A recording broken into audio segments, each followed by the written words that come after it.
presence I come. In the throne room I stand. Speak to me.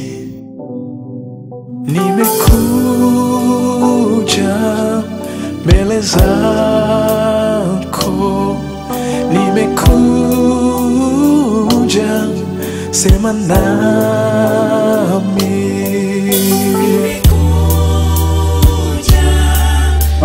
Kanisa aina mbalimbali za unyenyekevu. Somo la muhimu sana. Aina mbalimbali za unyenyekevu. Yaani leo ukielewa hili somo, hiyo unaniangalia kwa YouTube, hiyo unaniangalia kwa TV, ndio naanza kufundisha katika jina la Yesu somo linalohusu aina mbalimbali za unyenyekevu. Bwana asifiwe. Alisema aina mbalimbali. Yaani somo la leo Mungu akusaidie uweze kuelewa na utaelewa kwa neema ya Mungu.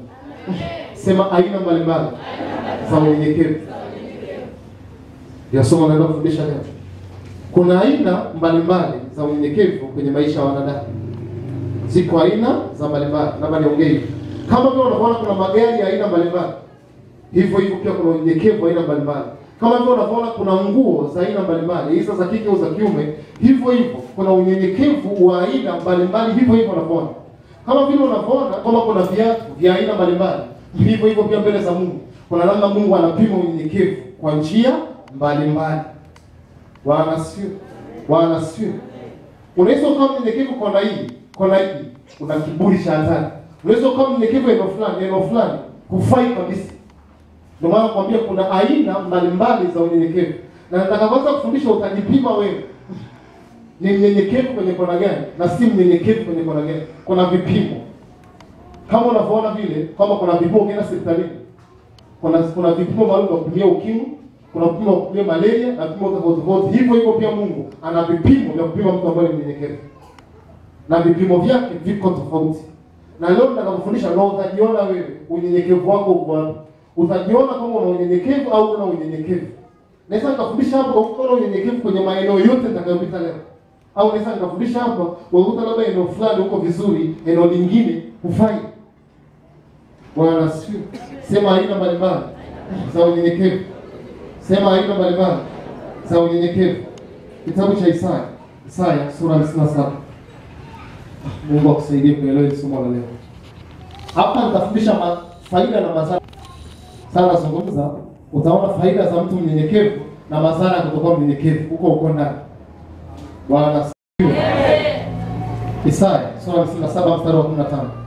Hii ndio imekuwa Mungu akusaidie, hii imekosekana sana kanisani. Ngoja nikianza kwenda ndani, tajiangalia wewe uko kwenye kona gani. Isaya 57 mstari wa 15 nasoma kwa jina la Yesu. Neno la Mungu linasema, maana yeye aliye juu, aliyetukuka, akae milele, ambaye jina lake ni mtakatifu, asema hivi. Hebu msikilize anavyosema hivi. Na anasema sasa hivi. Na akaa mimi mahali palipoinuka, huyo mtakatifu, palipo patakatifu, tena pamoja na yeye aliye na roho iliyotubu na kunyenyekea, ili kusifufua roho za wanyenyekevu na kuifufua mioyo ya waliotubu. Narudia tena. Anasema maana yeye aliye juu, yaani Mungu, aliyetukuka, akae milele, ambaye jina lake ni mtakatifu, asema hivi. Na akaa mimi, anatoa instruction, na akaa mimi mahali palipoinuka, palipo patakatifu, tena pamoja na yeye aliye na roho iliyotubu na kunyenyekea. Mungu ametoa kabisa kanuni yake. Mungu ametoa kanuni. Amesema yeye anakaa na mtu mnyenyekevu. Elewa, mwanaume na mwanamke, kuna aina mwanamke anaweza kumwangalia mwanaume au mwanamke au mwanaume wanaweza wakapendana kwa sababu kuna aina fulani ameiona kwa yule mwanamke ambaye anaipenda yeye. Mungu hapa ametoa instructions zake, amesema mimi yeye Mungu. Anasema mtakatifu, mimi nakaa na mtu mwenye roho iliyotubu na kunyenyekea. Mungu akaji na kila mtu. Kama naandika Mungu akaji na kila mtu aliokoka. Mungu anakaaga na watu wanyenyekevu. Kuokoka si unyenyekevu. Unaweza kuwa umeokoka lakini una kiburi cha ajabu. Anasema mimi nakaa mahali pa juu palipoinuka na mtu aliye mnyenyekevu. Ndio maana sio kila mlokole ana Mungu. Wameokoka watu wengi, ila wenye uwezo wa kumfunua Mungu watu wachache sana. Maana Mungu hii kanuni hii kanuni imevunjwa na wengi. Kwanza mtu ameokoka ila si mnyenyekevu kabisa. Ndio maana Mungu akasema mimi hapa anatuambia sisi wanadamu, anasema mimi na keti mahali pa juu na mtu aliye mnyenyekevu. Ndio tabia yake Mungu. Ina maana huna unyenyekevu Mungu hawezi kaa na wewe. Ndio maana hiyo kanuni. Ndio maana ameweka kwenye Biblia. Ina maana kama wewe si mnyenyekevu, unaweza uko unaingia kanisani, unaweza uko unasifu na abudu, lakini Mungu yuko mbali kabisa na wewe, kabisa. Na nitakuonesha Mungu anapopima unyenyekevu. Unaweza kujiona mnyenyekevu sana, lakini kumbe uko tofauti sana. Maana kuna roho kwa baadhi ya watu kujihesabu yake. Bwana asifiwe. Lakini hilo neno usilisahau. Isaya 54:7-15.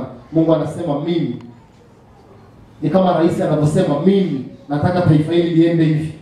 Ni kama mbunge anavyosema mimi nataka serikali hii iende hivi.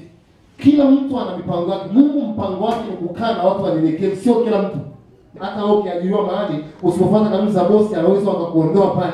Sema Mungu anaketi mahali pa juu. Alafu palipoinuka sana na mtu ambaye ni mnyenyekevu. Sasa ngoja nianze kujiangalia. Aina mbalimbali za unyenyekevu. Unyenyekevu wa kwanza, aina mbalimbali za unyenyekevu. Unyenyekevu katika ibada. Namba 1. Unyenyekevu katika ibada. Zaburi 138:2. Nataka kuonesha aina mbalimbali za unyenyekevu. Afu utajiangalia wewe. Tafafanua tu utanielewa vizuri sana. Usipoelewa somo la leo, tatembea na Mungu usiyemjua. Zaburi 138:2. Nasoma kwa jina la Yesu. Daudi anasema nitasujudu nilikabili hekalu lako takatifu. Nitalishukuru jina lako kwa ajili ya fadhili zako na uaminifu wako. Kwa maana umeikuza ahadi yako kuliko jina lako. Nitasujudu, sema nitasujudu. Sema nitasujudu. Sema nitasujudu nikielekea hekalu lako takatifu. Zaburi ya 95:6. Nasoma kwa jina la Yesu. Amen. Na Mungu anasema njooni tuabudu. Huyu Daudi anasema njooni tuabudu, tusujudu, tupige magoti mbele za Bwana aliyetuumba. Hapa Daudi anasema njooni, anaita watu, anawaambia tusujudu. Anasema njooni tupige magoti tusujudu. Kuna watu kwenye ibada hawawezi sujudu mpaka mwimbaji aseme wasujudu. Hiyo inaonesha ulivyo na kiburi mbele za Bwana.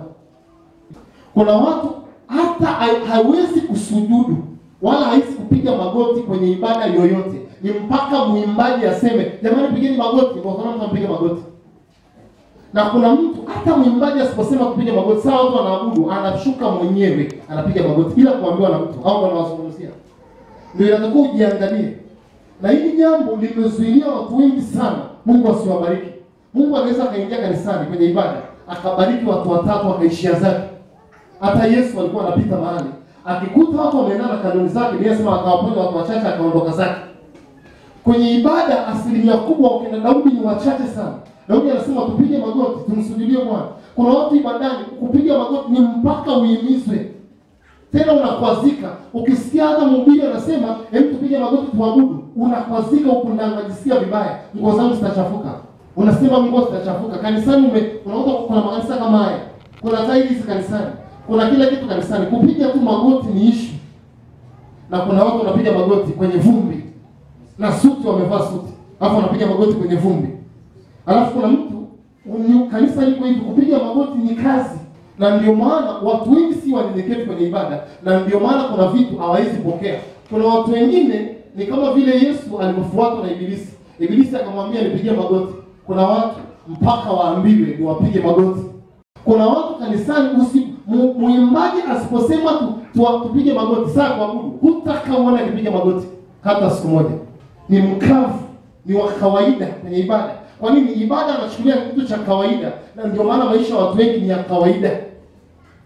Leo Biblia inasema Mungu ametuumba ili tumwabudu. Yesu akasema kwenye Yohana ile sura ya 4, sura 23 hadi 24, Yesu anatafuta watu watakaomwabudu Baba katika roho na kweli. Kuabudu katika roho na kweli ni siri kubwa sana.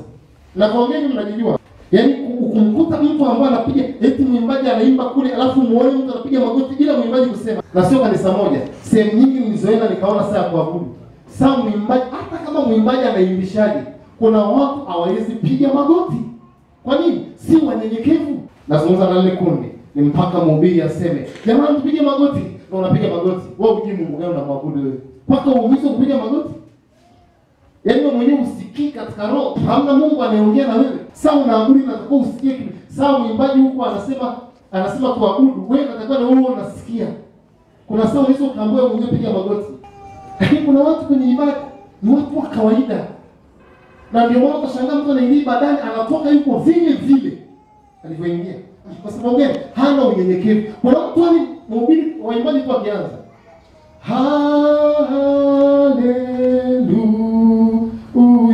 au mwimbaji tu akaimba, unastahili kuabudiwa, unastahili wewe Yesu, unastahili kuabudiwa, unastahili Bwana wa mabwana. Mwingine ashanguka chini sasa hivi. Hela kisikia unastahili kitu chini.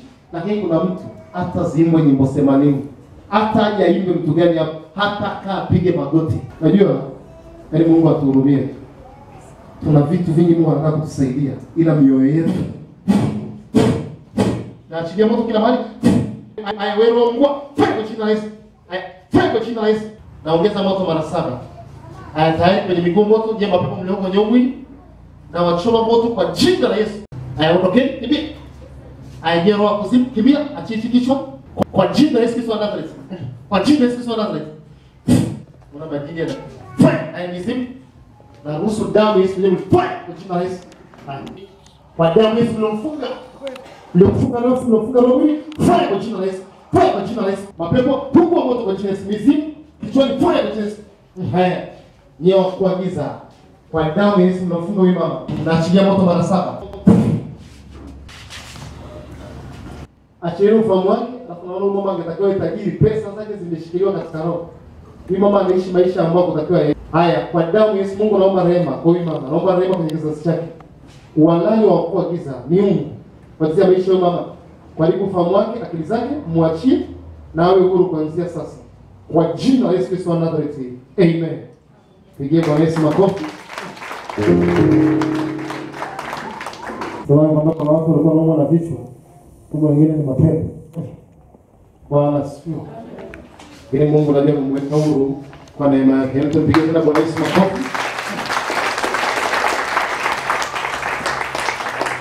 Leo kuna saa mtumisha zaka katamka huko kwa na tamka. Kama kichwa hivi. Na masa ngine Mungu anafanya vitu kama hivi ili mtu aone kwamba sio maigizo yanafanyika. Na ndio maana ya Mungu sengine kufanya vitu kama hivi. Bwana asifiwe. Ili na wewe pia kama sasa hivi imetokea hivyo na niliongea na wewe hicho kichwa usumbuliwe tena na kichwa kuanzia leo na hata milele kwa jina la Yesu. Uwe mzima kwa jina la Yesu. Ainua mkono wako sema Bwana Yesu, ninaomba toba na rehema. Nilipokosa unyenyekevu katika eneo lolote, sawa sana somo la leo, ninaomba toba na rehema. Unyenyekevu nilipokosa, iwe ni kwenye ibada, sawa sana pointi zote 4 ambazo nimefundishwa leo. Unyenyekevu wa kiibada ambao nilikuwa sina, naomba unirehemu kwa damu ya Yesu. Unyenyekevu wa aina zote ambao nimefundishwa leo, unyenyekevu kwa watu walionitangulia, naomba unirehemu. Unyenyekevu katika maombi, lolote Bwana ambalo umesema nami leo ambao sikuwa sawa, naomba kwa jina la Yesu unirehemu. Ninaomba damu ya Yesu iniondolee dhambi ya kiburi mbele zako. Unyenyekevu nilipokosa unyenyekevu, sawa uliponitumia kumsaidia mtu yoyote, nikaanza kuongea maneno yasiyofaa, nikajitukuza mimi, naomba unisamehe Bwana. Mimi Elia, fanya jina lako, naomba unisamehe mimi Elia, naomba unirehemu kwa damu ya Yesu. Roho Mtakatifu, ninaomba damu ya Yesu ipite kwenye roho yangu, kwenye nafsi yangu na mwili wangu, iniondolee roho ya kiburi katika maeneo yote. Toka kwenye mwili wangu, toka kwenye nafsi yangu, toka nenda kuzimu kwa jina la Yesu. Saa hii roho ya kujihesabia haki, toka kwenye mwili wangu, toka kwenye nafsi yangu, toka nenda kuzimu kwa jina la Yesu wa Nazareth. Roho Mtakatifu, ninaomba kwa damu ya Yesu, mimina unyenyekevu utokao kwako ndani ya moyo wangu sasa. Naomba Roho wa Bwana nigeuze tena, nifanye kwa mtu mwingine kwa jina la Yesu. Naomba neema ya kuwa mnyenyekevu katika kuongea, katika kunena, katika kutenda. Unyenyekevu kwenye mambo yote. Moyo wangu usiwe na kujiinua, usiwe na kiburi. Naomba neema yako Yesu inisaidie katika jina la Yesu Kristo, na wote tuseme amen. Mungu awabariki sana.